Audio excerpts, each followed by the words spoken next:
Okay, I am currently working on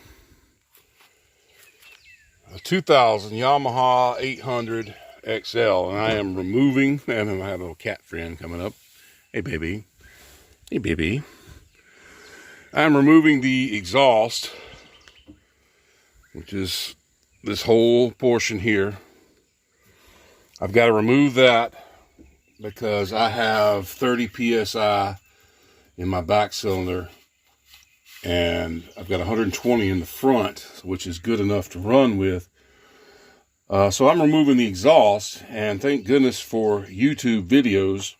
It showed me that underneath this clamp, there's another 2 bands inside of here. I was wondering why I couldn't get it out. I already went through the whole process yesterday of removing the entire, every bolt I could see that looked like it was holding the thing together, including the 4 bolts that go in here. Much easier to get to on the 800 than the 1200. And then this section should have pulled loose, leaving this attached to the engine exhaust manifold.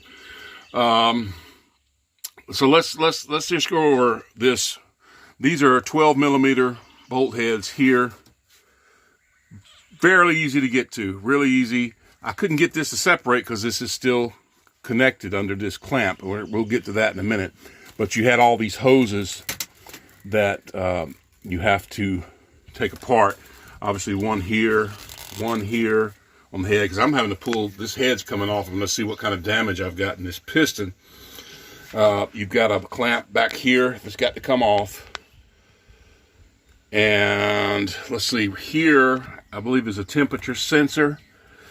These are 2 10 millimeter bolt heads that have got to come off. I tucked it back in here out of my way. There's a lot of stuff that's kind of in your way to get to. There's a bracket down here. I don't know if I can get this thing to zoom in on that, but you've got a, see, there it is, the clamp right there.